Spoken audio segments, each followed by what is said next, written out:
மனிதநேய மக்கள் கட்சியின் 17ஆம் ஆண்டு தொடக்க விழாவை முன்னிட்டு திருச்சி மேற்கு மாவட்டம் சார்பில் கொடியேற்றி நலத்திட்ட உதவிகள் மற்றும் 500 புதிய உறுப்பினர்கள் இணையும் மாமக பெருவிழா நிகழ்ச்சி திருச்சி தென்னூர் அண்ணா நகரில் மாவட்ட தலைவர் கவுன்சிலர் பைஸ் அகமது தலைமையில் நடைபெற்றது.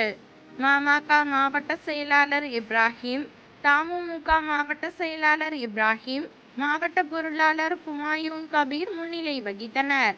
மாமக பொதுச் செயலாளரும் தமிழ்நாடு ஹஜ் கமிட்டி தலைவருமான அப்துல் சமத் எம்எல்ஏ கலந்து கொண்டு பொதுமக்களுக்கு நலத்திட்ட உதவிகள் வழங்கி, கட்சியில் இணைந்த புதிய உறுப்பினர்களுக்கு அடையாள அட்டை வழங்கி சால்வை அணிவித்தார்.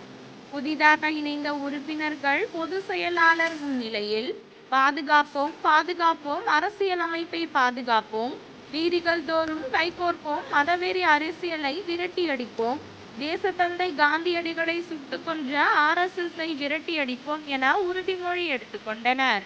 இந்நிகழ்ச்சியில் மாமக துணை பொதுச் செயலாளர் தஞ்சை பாதுஷா, இஸ்லாமிய பிரச்சார பேரவை மாநில துணை செயலாளர் முகமது ரஃபீக், IT விங் மாநில துணை செயலாளர் நசீர், தலைமை செயற்குழு உறுப்பினர் சபீர் கலந்து கொண்டு பயனாளிகளுக்கு நலத்திட்ட உதவிகளை வழங்கினார்.